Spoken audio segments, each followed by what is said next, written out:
Welcome, all you lovers of horror, sci-fi, and fantasy. It's time yet again for another thrilling, exciting installment of, you guessed it, Fear and Fascination, Horror, Sci-Fi, and Fantasy Unleashed. Coming at you live every Saturday night at 4 p.m. Pacific Time. That's 7 p.m. Eastern Time, right here on Get Real Global TV and Get Real Global Radio, KGRL. You can watch us live on our YouTube channel, Get Real Global TV. We are also Get Real Global TV on Twitch and TikTok. And you can check us out on our Linktree page to see all of our social media and website links. Just type in at Jennifer DeVoe Muse. That's JenniferDevoemuse. And you can check out our radio station, Get Real Global Radio, KGRL on Spreaker. We're also syndicated on iHeartRadio, Spotify, YouTube Music, TuneIn, Amazon Music, Audible, Apple Podcasts, plus pretty much everywhere else you can watch or listen to podcasts.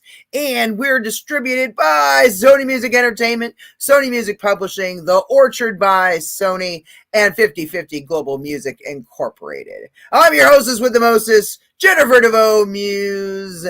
And hello to everyone watching or listening to this broadcast around the world. Let's all say hello to the sultry songstress, Amy Bowman. Woo! Hello. What you guys doing? Not much. We've been waiting for you. I know. I was sick last week. I apologize, everybody. I was bad That's sick. Okay. You know, shit happens, right? You know, you can't control everything in life. That's the way I look at it. True. And do you like that? We actually had I actually used the fucking teleprompter this time. The teleprompter feature. Yeah? I can't see it on my end, but cool. No, that's the whole point. Nobody can see it but me. Oh. Pretty badass, huh? Yeah. Shout out to our other co-hosts out there somewhere in the universe. No, the Mac Daddy of Metal, Shyler Staver, has been abducted by one of our other part-time co-hosts, Gina Stewart, as they are off buying stuff for their upcoming nuptials. And if you don't know what that word means, it means fucking wedding. There you go. Because now you're smart. Everybody knows what nuptials means. I have to explain myself on occasion. But so they're out doing their wacky stuff, and so they'll be getting married on Halloween, which is like the perfect Halloween. Dude, it's the perfect, the theme for this show. See, horror, sci-fi, and fantasy. They're getting married on Halloween. Go figure. And also shout out to my lovely daughter and ambitious woman that she is. She's fucking exhausted because she's like me. She does too much. But unlike other people, I can't be absent. I'm kind of the main host. So if I book a date, I need to fucking show up.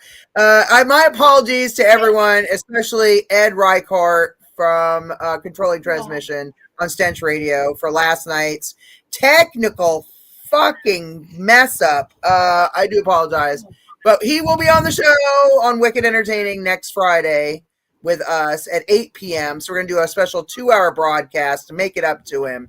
Well, he'll be on the first hour. He can hang out with us for the second hour if he wants to also. Second hour, we're going to have the band Maul. Or Mal. How do I say it? Maul? It's Maul, right? Maul? Yeah. Maul. Okay. Make it short. Maul. Yep. But yeah. I love those dudes. They've actually played my concerts before. So really good fantastic. Dudes. I'm glad we finally have been able to get them on the damn show. So that's good. Exactly. Yes. I know him and I talked about that quite a few times in the past. But let's see. I think we talked about all the main points right now, right? Yeah. All right. I think we've done the bantering thing. But let's bring on our main guest here. I have some really good questions for him. Thank you, Chat GPT. Wow, look at you! You did homework. Question. I have been really using that special $21 a month that I pay for Chat GPT. It better earn its way, because I swear to God, why do I pay for all this damn stuff? I added up all my business expenses. I'm like, God damn. Someday, hopefully, it'll make us money. But until then, we just like to have fun and showcase the amazing talents of all the people out there around the world, especially this young man, Mr. Carmelo Chimera. Woo! Hi. What's up? What an intro. To the show. Thank you. Happy to be here. Don't mind us. We're a tad crazy. No, I love the sing-songiness of the intro. You were really fantastic. You should have been a carnival barker in another life. Actually, I was once. That's the funny thing about it. I actually was once for what do you call that? Cirque du Soleil. Oh, cool. Yeah, I got to be the carnival barker and shit. That was badass. I did that in down at, where is that? Orange County somewhere. Irvine? It was Irvine. I don't know. They had the damn Cirque du Soleil. I don't know why they thought somebody who was making popcorn and making the cotton candy should just get up there and be a fucking carnival barker. But hey, you know. I told them I was in the radio industry, and they said, well, you have the right voice for it, so here you go. Hey, I had fun. Yeah, dude, that was the best. I would do that again, wholeheartedly.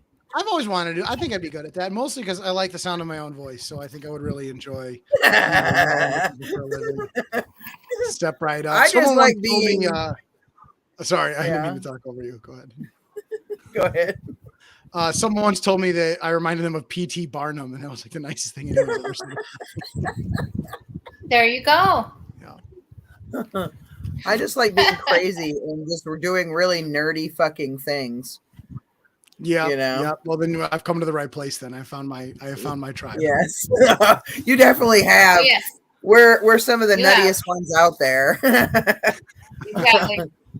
I mean, I'm friends with Joe Castro. To drink before this? Should I have had something to loosen up a little bit? I think. I smoked a bunch of weed before this. Does that count? I don't have alcohol right now, but that's why my eyes are always like this on the broadcast. And everybody's like, why does she always look like she's fucking high? Because she is.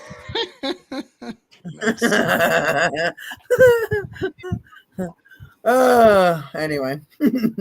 So how's it going where you are? Going well. Thanks for asking. Yep. It's been a wild couple of weeks, to be honest with you.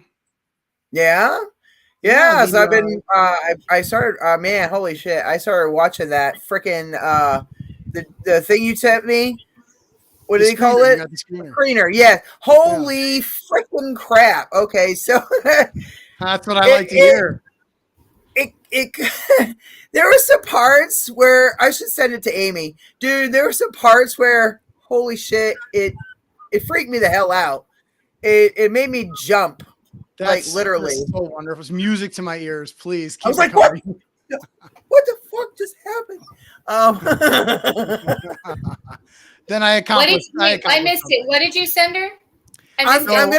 I'll forward it to your. I'll forward it to your email so you can watch it. Okay. You're part of us, so you know you can see it. Please share the screener. Just don't forward it to friends. Just us. Just us. Right. Okay. Yeah, yes. So for context, I'm the co-writer and co-director of the new found footage possession horror film, Name the Demon. And it's 90 minutes, one continuous shot. And that's why I sent a screener to Jennifer before the show that she should share with you because she wanted to ask some questions about the movie.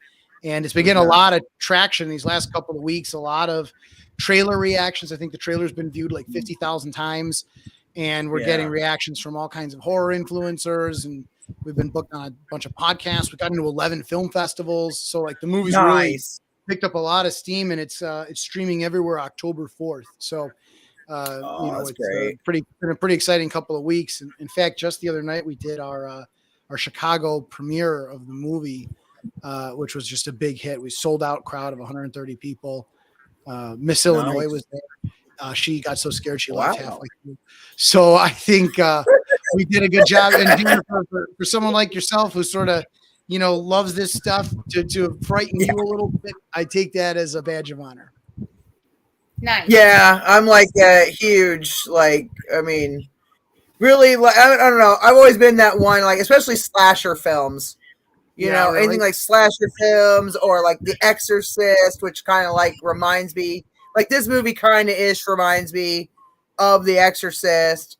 And in the style of film that you did it in, it almost kind of reminds me of that 70s style of cinematography. And I'm so excited to hear that, because that was my inspiration. You know what I mean?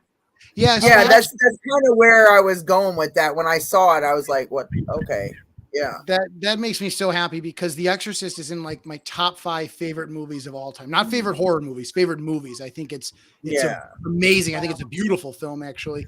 And the thing about that movie that a lot of people don't realize is it has a documentarian style of composition for the shots. It was meant to be, for most of it, as undramatic as possible to make the events seem more real. So that's exactly what I was trying to do with my co-director, my brother Nicholas. It's exactly what we were trying to do with Name the Demon. And there's something about even the font we chose for the artwork and stuff is all meant to evoke the 70s and that classic, that was the era. That was the satanic panic era. That was the best era of these possession films, so hearkening back to that it felt natural. Cool. I like that. You don't see that really as much anymore. You don't. You don't. The last time I saw anything, there's 2 movies that come to mind that I to praise. The first Conjuring did it. The way they had the title of that movie was very presented very much like the period. It's a period piece. So and the other one, another indie horror movie from 2-3 years ago, I just loved. I was wild about it. It was called Tantrum, the deadliest film ever made. And it's a movie inside a movie, which I love that meta shit. And the movie inside the movie looks like it was shot in the 70s. It was ostensibly this old movie that got dug up. It's not. That's just a fiction of the movie, but they made it look like it was the 70s. It was wild. Absolutely cool. Nice. Yeah. Nice. Yeah. So if I came close to any of that stuff, then we accomplished our objective, because I wanted something that felt real. That's why I love found footage, because found footage breaks down that wall between movies and reality. And if the best found footage movies, if you can for just 1 second, if it can make you question whether it really happened, then it's a home run. I love that feeling as a viewer. I hope I gave that feeling to somebody with Name the Demon. It's wait, this is a movie, right? If I can get you to ask that one time, I nailed it. Yes. Cool. I like how you have your own studios, like Chimera Studios. I like that. Yeah. So my brother and I made our own studio, because we, starting with my first film, Sin Eater, I've started producing a lot of movies. I actually have a distribution company as well, called Act One Media, in addition to my creative studio. But we've Named the Demon's our second film. We've got 2 more movies coming out, or 2 more movies shooting next summer. And I have a half dozen other that are funded or in some stage of development. So, it just made sense to create a brand around it, so that you can start to build that brand and build what it's known for. Any business needs to be bigger than the people in front of it. I like to think about Marvel Comics, right? As you need Stan Lee, you need the Barker. That's what Stan Lee was. He's the face of Marvel. But at the end of the day, right, Marvel needs to be bigger than just one man. And that's why, Disney pays billions of dollars for your brand. So trying to build something that will outlive me with right. you know. That's good. Yeah. That's cool.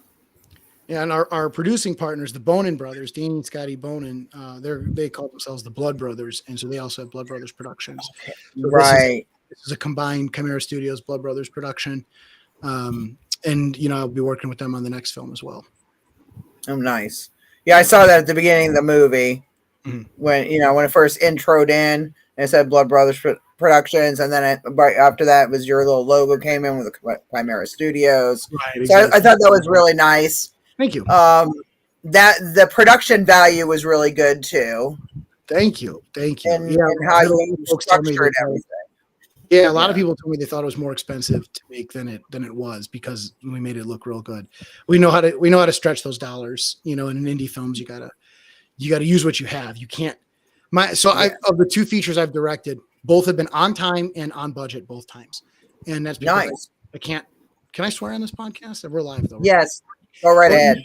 You can't fuck around at the indie level. You don't have people ask me if there's deleted scenes and stuff. It's like I can't afford deleted scenes. The deleted scenes just didn't make it into the script because I also wrote this film. I co-wrote it with Nicholas, and I don't shoot anything I don't need. So it's just you just don't have that luxury when you're not in the multi-million-dollar. Our first film, Sin Eater, also, which actually Sin Eater had a higher budget than this, but that movie looks super high budget because we actually filmed it on the Sony Red Dragon, which is the same camera they used for Avengers. Ooh, yeah. And so the movie looks great. And there's the score won an international competition for best film score. And there's a car accident in the movie where we straight up wrecked a car. So you watch the movie and the production value looks super, super high. And with found footage, you can get away with a lot. The lighting doesn't have to be perfect. The sound can get messed up. The problem is, so you've got this style that lets you do it lower budget. But the trick is now anyone can make a found footage movie. So the market is flooded with a lot of unwatchable movies that are just really hard to watch. They're too shaky, or too dark, or there's no plot because they thought just anyone could just make it. And so even though you still want the naturalness of it, it's not. It actually it is still a really high quality camera that we just degrade the footage to look worse on purpose. And it's, for example, a lot of the shots in the movie, they look random. It looks like these guys are just holding a camera. They're not. The whole movie was rehearsed down to the minute. My brother and I and our producer Jason Chawala went through the set over and over and took pictures of how we wanted the camera to lay to get certain angles. And so it is meant to feel very natural, but it's not. It's just as planned. And that's what gives it that production value I think you're thinking about. Nice. I like that. Yeah. I like how you're able to do that though. Like you said, degrade it to where it looks like it was found footage, number one. Number two, it was filmed in the 70s or something, or 80s later on when they had handheld hand cams and stuff.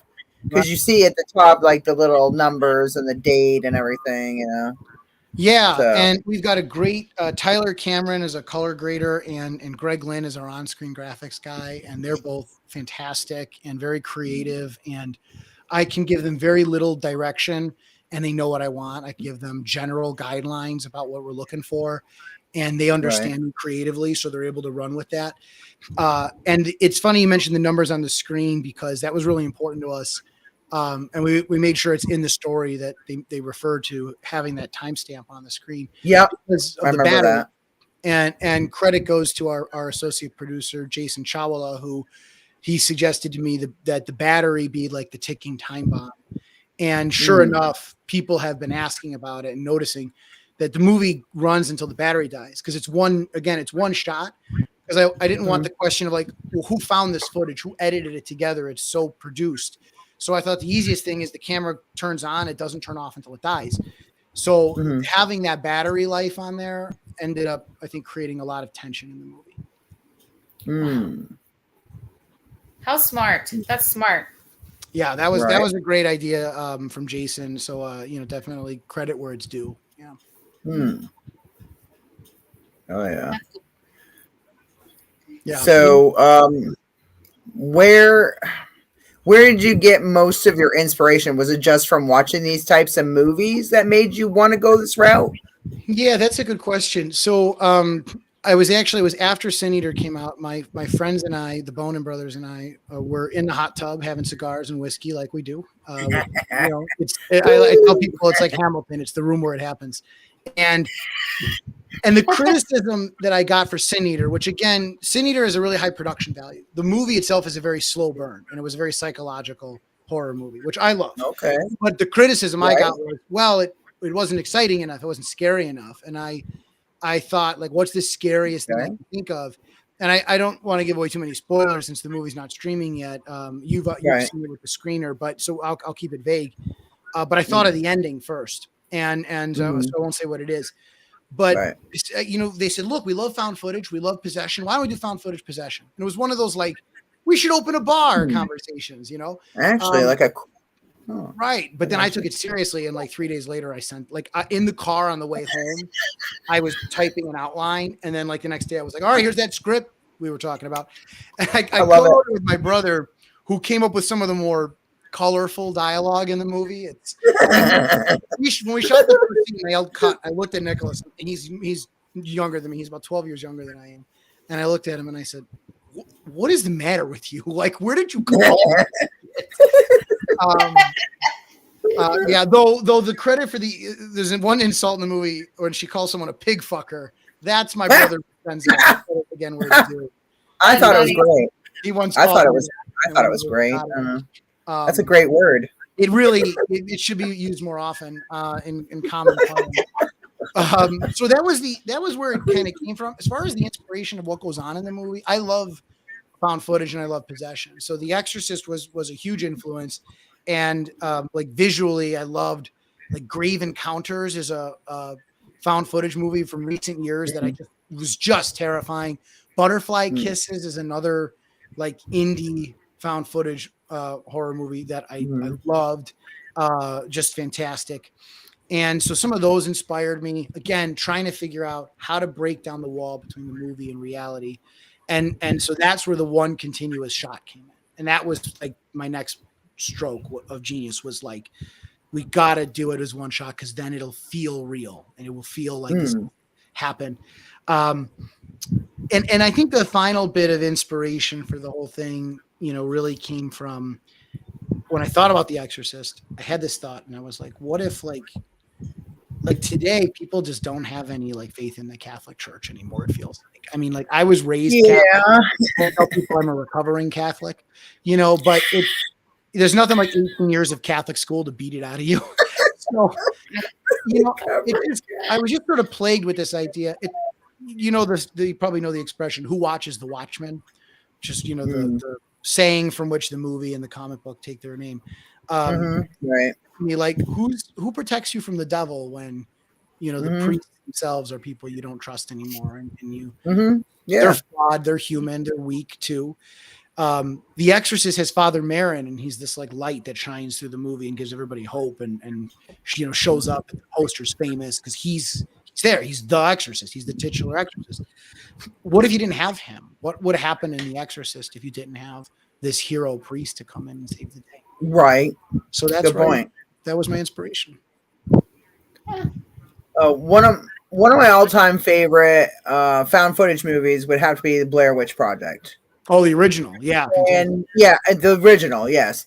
A lot of people want to talk shit about that movie when it came out. Like, oh, no, look, that looked fucking real. I'm sorry. When I first saw that movie, I legitimately fucking almost pissed myself and really thought that it was real. Like, what the hell's going on here? Did this really fucking happen? Like, it was creepy. It was so creepy to where you really psychologically thought that these people had gone through this and this had really happened. Right. It was just so disturbing. And I'm like one of those people who's always looking for the fucking flaw somewhere, some little thing that they didn't think of or that they said wrong, whatever. Like, I'm always that person because I love film. I love movies, TV shows, like music. And that's what makes me a good judge for things like the Vans Warped Tour battles, because I'm a technical person. So I look at all the fine tuning and everything that goes into stuff. And when I see that, I'm like, holy crap. And so yours was more believable. You know what I mean? Thank you. I appreciate that. In quite a few areas of the movie. Wow. Like there was just certain spots I was like, wait, what the hell just happened? Like, am I seeing what I'm seeing right now? Because I'm just a little disturbed. That's perfect. And you know, the Blair Witch Project, it was the quintessential magic that I was trying to capture was, did this really happen? And, you know, in the case of the Blair Witch Project, it benefited from some of the earliest viral marketing, and it benefited from, frankly, they did a fake documentary about it, you know, but it actually was filmed with a very improvisational style, and intentionally improvisational style. The movie is almost somewhat experimental in that sense. You know, they didn't know what they were going to get out of it. They edited that together from hundreds and hundreds of hours of footage. Like the three actors were really just lost in the woods for 7 days with the biggest, the broadest of guidelines, the broadest of plot guidelines. And you know what? Then it feels hardcore. It feels damn hardcore. Yeah, it feels real because it is real. You know, in very meaningful sense, it's real. And so trying to capture that magic again is tough.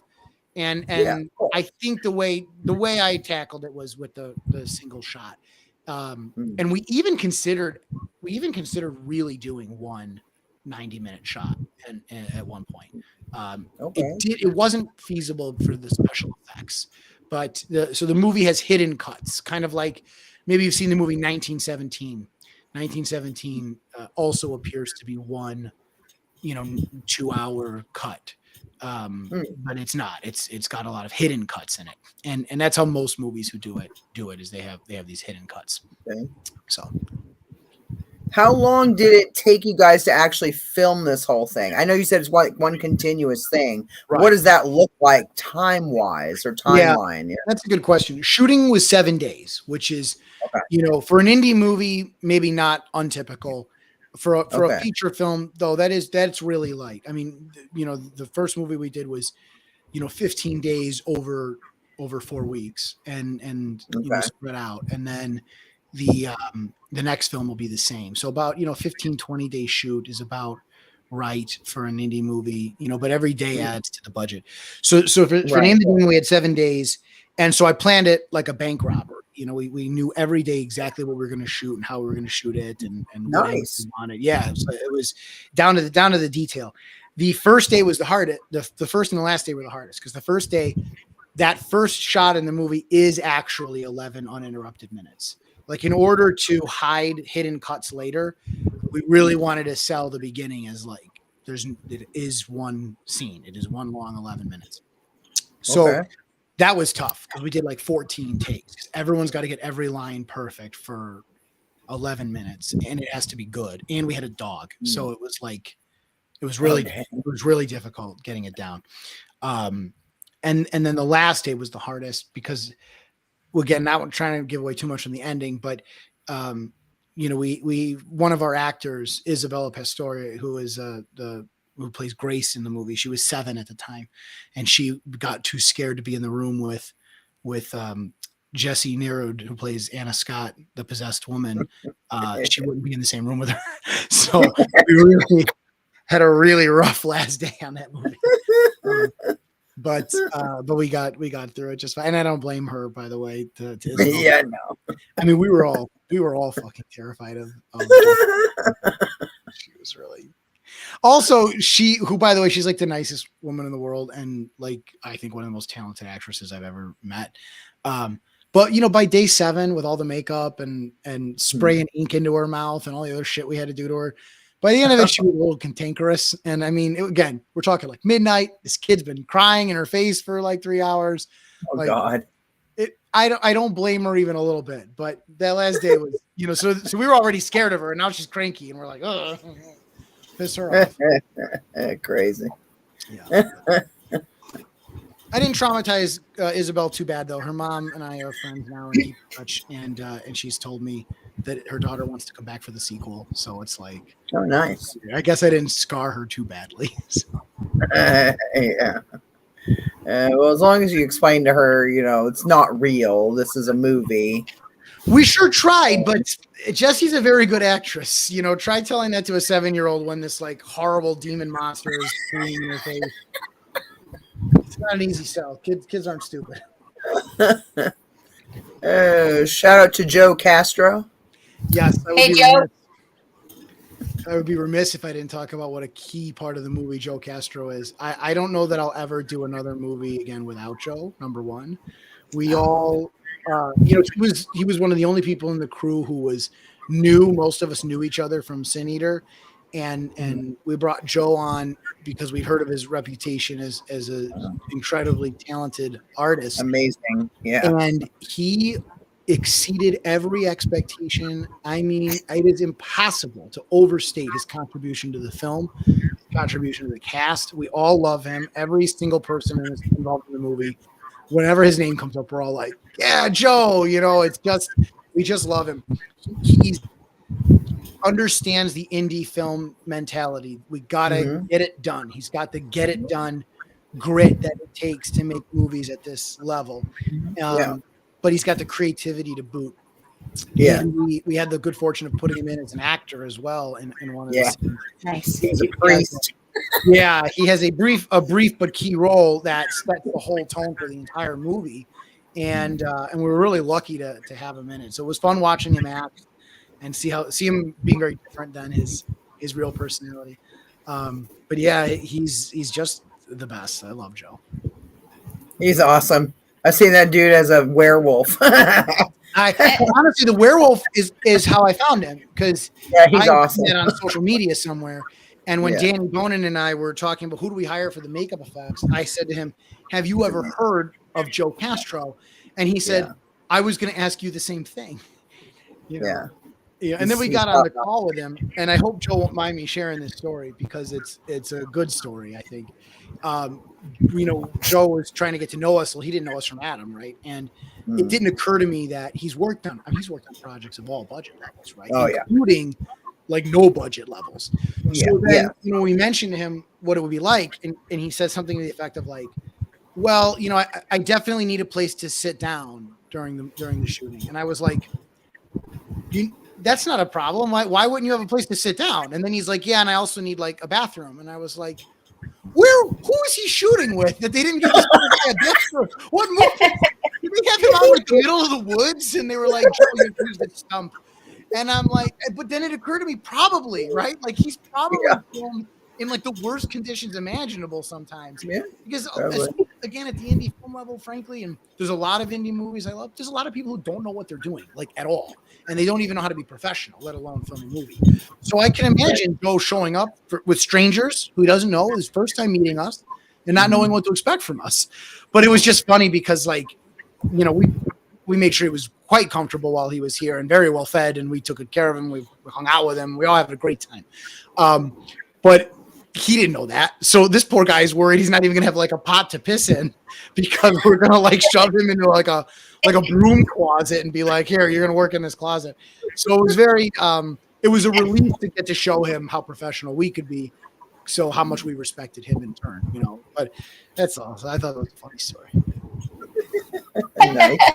Yeah. You want to ask some questions, Amy? Yeah, did anything weird happen while you were filming this? Like, did any oddities go on or like spiritual funniness happen? Yeah, it did. So here's the thing: is we filmed the movie in my house, and most of the action takes place on my third floor. And now I do not go up to the third floor anymore. The lights turn off and on at their will. And I went up there one time after the movie and blessed it with holy oil. And now I don't want to go up there anymore. In fact, the set is still set up there. I have not broken it down because I don't want to be up there, and certainly not alone. I've seen my dogs barking at it, just like barking in an empty room.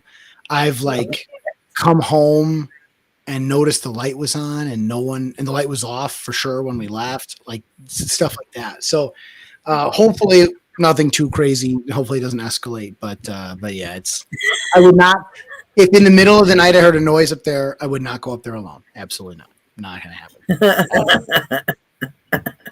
Don't be afraid.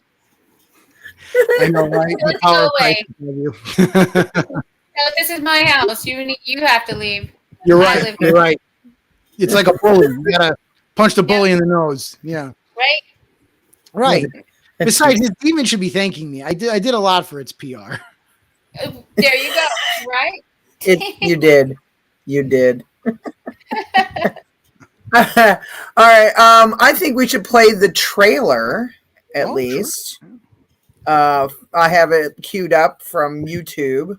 And you're right. There was a lot of viewers on that. Yeah, and it's been shared. Platforms. Like it's been. Yeah, that's what I'm saying. It's been shared a few different ones, but just on one of them alone, there was a lot of viewers on that one, and it just like every time I look, it's increased. So that's a good awesome. thing. Yeah, it's getting out there. It's true. Hell yeah! All right, I'm putting you in the waiting area. We're gonna play us a trailer. Woo! All right. We're gonna play us a trailer. Okay.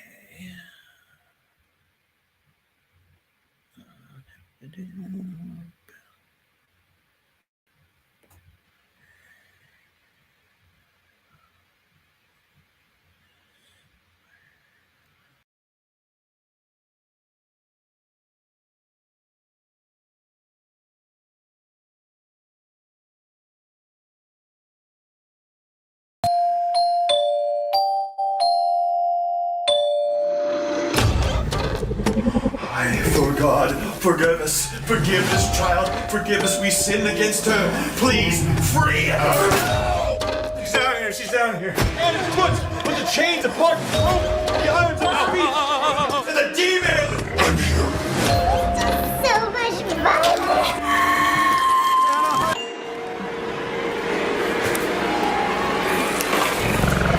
Oh my God.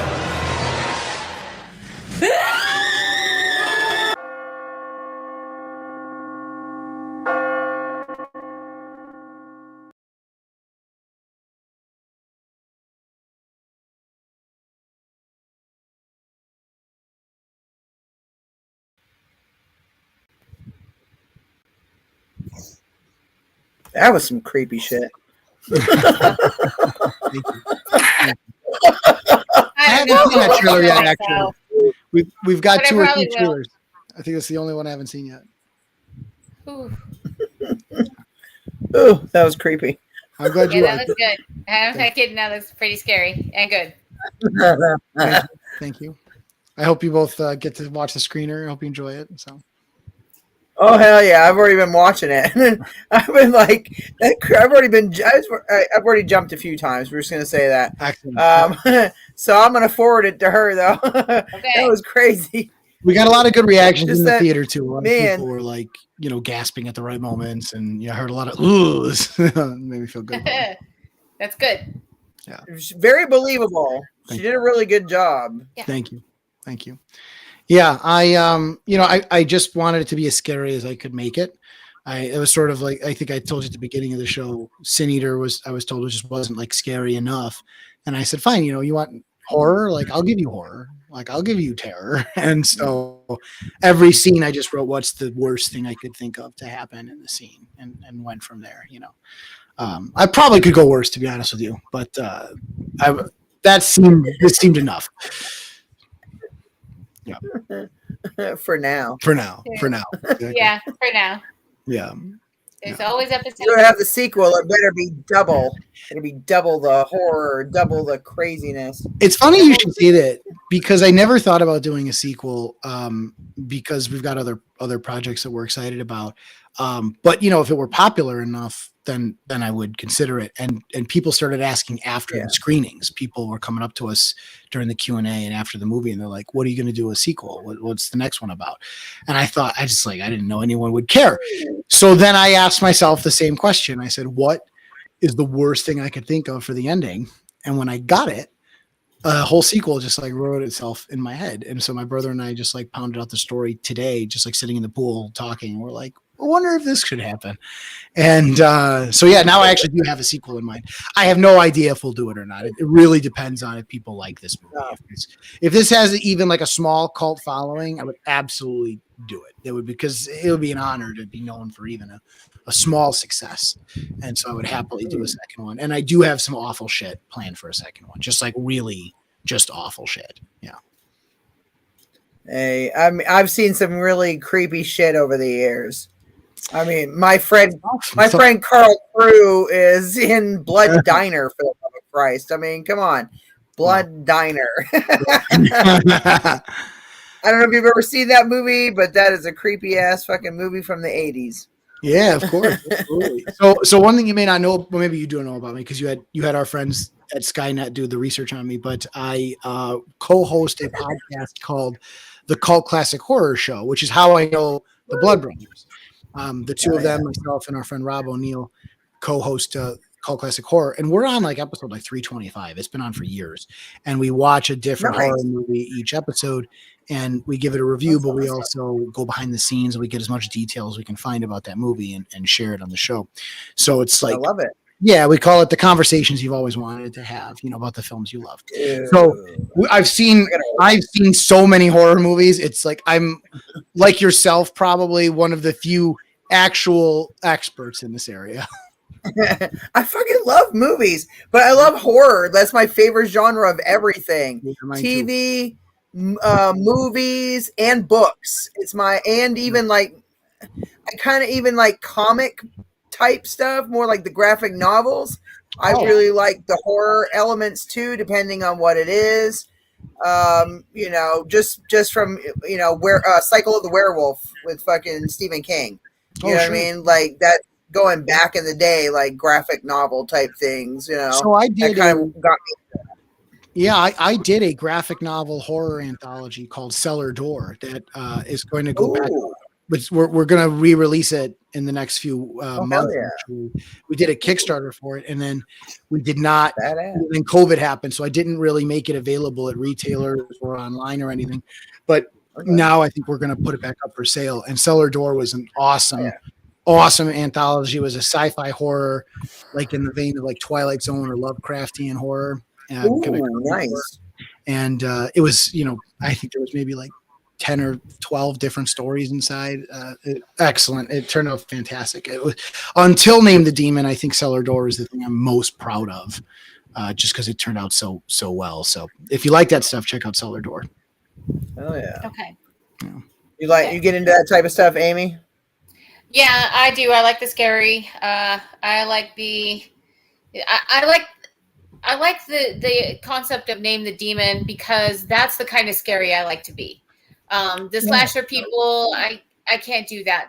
But I love that funny poltergeist, that demonic, that, it's gonna, I don't see it coming kind of concepts, or it's in my body, gonna come out of me. I love that. I love that type of horror. The possession type shit. Yeah. And my friends and I talk about it before too, is like the possession stuff, I don't think I could do anything about. When it's a slasher, and mind you, I'm not saying I could beat Jason Voorhees in a fight, and like the whole point is not. But it is somewhat less, like, it's a little bit less intimidating, because there's a lot of, don't go in there. Why are you doing that? Why did you drop the gun? Why don't you back the car up and hit him a second time? All that shit. With the possession, it's like you're fucking helpless. Like if I were in what the hell are you supposed to do? So that stuff really gets me for that reason. Exactly. That's what I like about it too. Like, you can always, hit him with a bat or hit him again or whatever it is. But with possession, it's like it's coming from who knows where, because you don't see it exactly. I love that. Yeah, exactly. And there's not a lot of possession films with happy endings now that I think of it. Rarely do they succeed and just, we beat the demon, hooray. It's normally unbeatable. It's like, right. Anyway. Depends. If you have like one of those handy dandy priests laying around, and maybe you do an exorcism. but like that's old school. Is that really gonna work? Right. I always wondered about that. Sorry, like not to be blasphemous, but I always wondered about the fucking validity of any of that shit. Like, do exorcisms and priests really stop, possession? You know what I mean? Like, I always wondered about that. Does it actually work, or is that just some bullshit that the Catholic Church propagated out there? Put out there and be like, "Oh, we can stop this stuff." I mean, I don't. Right. Well, it's interesting is so the facts at the beginning of the movie sets the stage by explaining that there's a rise in exorcisms in the United States, and that's true. Everything I said in the beginning of the movie is true. In 2018, the Vatican held a 2-week long conference to train new exorcists because so many people asked for exorcisms. And now the number of exorcists in the United States is quadruple what it was in 2000. Well, look at what's going on in the United States alone. I know, kind of right? explains why there's so much, wow. That's a good question. Yeah, I mean, there's a mental health crisis too. So maybe it goes hand in hand. It's hard to say. But do they believe it's real? I mean, absolutely. And here's the thing: is it's not just Catholics. I mean, Judaism has exorcisms. In Islam, there are exorcisms. There's exorcisms or some variation of it in each of those the big three monotheistic religions, as well as in indigenous religions or even in Hindu culture. They all have some version of expulsion of like evil spirits or darkness or things like that.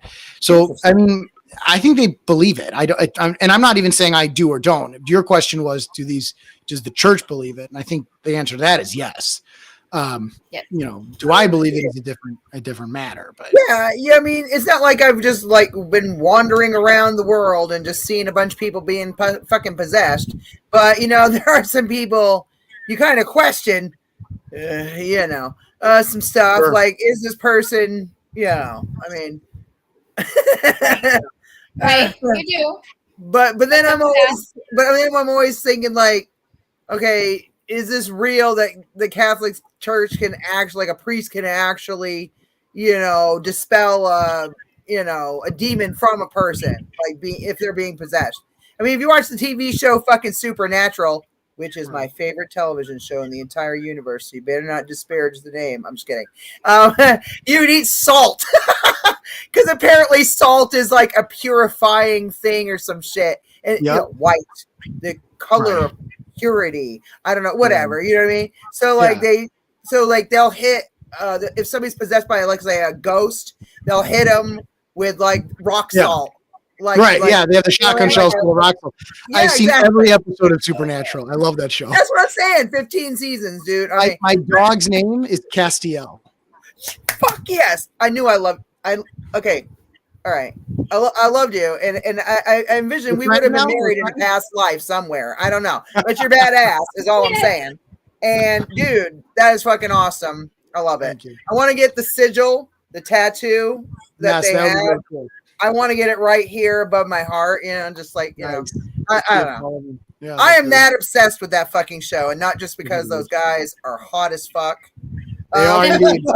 But the show is it's the writing, it's the acting is really good. Just there's a lot of things like, and those are big components in a movie or a TV show. Yeah. The actors have to have some kind of a chemistry. I think that makes it more believable. Right. And I look at it this way. I've done some acting, not like a ton, but I believe in like the Johnny Depp fucking method of acting. Become the goddamn character. Yeah. Literally step into the character. Right. You have to get in that mindset. It's like Jack Nicholson, you know what I mean? What Flew Over the Cuckoo's Nest or fucking The Shining. I mean, holy shit. Yeah. You know what I mean? Like he comes busting through the door with an axe. You really believe he's there to kill you. Yeah, there's no doubt about it. If Jack Nicholson burst through my door like that, I would assume he's there. For sure. But not everybody could have played that part like he did. I mean, I would say nobody can. Like that's say is very rare. It's extremely rare. Though I will say this, one of my favorite movies in recent years was Dr. Sleep by Mike Flanagan, who I think is a horror genius. Yeah. And I'm relieved as hell that he's taking over The Exorcist. Thank God. But he cast is like, what's that? Stephen King. No, right. But he cast Henry Thomas as Jack Torrance in Dr. Sleep in like a flashback dream sequence. Nice. And I think Henry Thomas might be one of the greatest living actors. I think he's totally underrated. I'm glad I've been seeing him in stuff like all of House of Usher and stuff like that. Oh, right. If you ever want a trip, if you talking about becoming a character, you're talking about how acting is becoming the character. Google Henry Thomas's audition for the role in E.T. He plays Elliot in E.T. Okay. So he was a child. Yeah, right. I've never seen a better performance ever. It was out fucking standing. I'll have to go check it out. They just explained to him, you have a friend and he's sick, he's an alien, and we're going to come take him away, and you don't want us to take him away, okay? And he's like, yeah, okay. And they're like, action. And he just goes from 0 to 60 instantly. He becomes Elliot immediately in front of your eyes. Wow. It's like magic. If you didn't believe in possession before, you'd believe in it here. It looks like he becomes possessed by a whole nother kid. It's incredible. That's crazy. Wow. Yeah. So Henry Thomas, if this ever gets back to you, my friend, please accept my I'm going to hit him up. Yes, and I'm going to say Carmelo Chimera told me. That's right. Hit him up. Tell him I said hello. Yeah, really. Yeah, and I'll just bring you on the show when we do it. Even better. Then I can pitch him on my next project. That would be great. Exactly. That's what I'm saying. Yeah. It's cool. Yeah. Why not? Why not?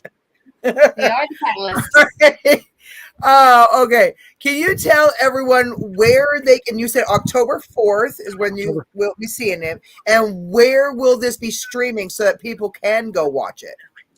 Yeah, good question. So Name the Demon will be streaming anywhere that you can rent a movie, any VOD platform on October 4th. That means Amazon, iTunes, YouTube, Tubi, all of the major platforms will have it for rental. Nice. I think Tubi is usually free with ads. I'm not sure that I don't know how that'll work this time, but it'll be on all those platforms. And we are going to do a home video release. So starting October 29th, we are going to have a Kickstarter campaign for just to fund the Blu-ray release. Modern streaming doesn't, require that for most films. That's why we're going to turn to Kickstarter to do it, because anyone who wants a physical copy now, we feel like is a hardcore collector, and Kickstarter is the way to connect with those folks. So we'll be doing that October 29th, but you'll be able to stream the movie everywhere October 4th. And we actually already have distribution for the physical release. We'll be in over 40 online retailers for the Blu-ray. So Hell yeah! Yeah, so it's been really good. So that's how you'll be able to watch it. And I hope that you do. I hope that you leave a review. I hope that you enjoy the movie, that I scare you even a little bit. If you love it, let me know. If you hate it, let me know too. I just want people to have seen it. If anything offends you, my brother wrote that part. I didn't write that part. And if it didn't offend you, it was me. No, it's kidding. That's right. If it didn't offend you, then you say you take the credit. You know what I mean? That's right. Then I'll take the credit. Yeah. So, and you can follow us. It's at Name the Demon Film on Instagram. It's Name the Demon is the page on Facebook. So we'll keep you posted on all that stuff. Awesome. Linktree.com, I think, /Chimera Studios official. So you can follow our link tree there. I've got everything, including the Kickstarter pre-launch. So I've got some cool shit planned for the Kickstarter, because we're going to do like audio commentaries, and I've got props from the movie. I still have all the props. So, if you enjoy the movie, I've got like the nightgown that she wears in the movie that the demon wears. So I've got some cool shit like that for you. Cool. But yeah, it should be a good time. So thanks for helping. Walmart. You gonna sell it in Walmart? Yeah, the Blu-ray will be available in Walmart, Target, Amazon, Best Buy. I couldn't even name all the other, I couldn't name 40. But that's awesome. Yeah, that's really good. That's really good. Yeah, yeah. So it's exciting. It's distribution. Yeah, it is. It's very good distribution, and to anyone who's done indie films and anyone who knows Joe knows he's passionate about this. But there's a lot of predatory, what they call distributors out there. They're not distributors. They're not at all. Yeah. They're a kind of they're not even legitimate sales agents. They set themselves up as if they're distributors, but they're really just insinuating themselves in between you and the platforms. And you can't trust most of those folks. So Joe and I have talked about that at length. We agree on that. But we're lucky. We've got great distribution on this film. We're very fortunate. And we continue to sell territories off. You know, when you have legitimate distribution, you do it by territory. And we've sold the Latin American film rights, I think I heard. And next we'll be negotiating like Russian and Indian and Chinese film rights as well. So, you sell them all by territory, and then, you got to have the dubs done, you got to have the subtitles done. So it's worth it. But it's worth it. So, also in Canada, the movie will be in Canada because we have the French dubs or the French subtitles for that. So nice. Yeah. Cool. That's badass. Yeah. Really cool. Well, thanks for giving me the chance to talk about the movie. I appreciate it. I hope it gave you some scares. Yes. And thank you so much for being on the show today. We want to thank Carmelo Chimera for being on the show today, talking about his new movie that's about to release October 4th, which is called Name the Demon. You need to go check it out because holy shit is all I'm going to say. Shit balls. Like you will jump in several spots is all I'm saying. And the blood and everything is just real. Like you really think this chick is going to come through the damn screen and like rip out your soul. I don't know. It's crazy. You. Can I put that on the back of the box? That's a great quote. Yes. I will endorse it. I will even say. I'll leave you with one last funny story. My mom came to the premiere on Thursday, and afterward I said, "So, Ma, what did you think of the movie?" And she looked at me and she said, "You made a very evil movie." Thank you, Ma. That's great. So there's your review. You made an evil movie, Mom. Good job, son. Good job. Way to keep it real. All right, we've had a really great time. Thank you, everybody, for watching today. And thank you to my lovely co-hostess, Amy Bowman, the sultry songstress, as always. Shout out to the Mac Daddy of Metal out there, wherever he may be. Shout out to Samantha Bailey, my wonderful daughter, and to Gina Stewart. And hell yeah. Until next week, have a good one. Stay safe. And try to watch something that makes you jump out of your socks. Till next time. Bye. Bye. Thank you.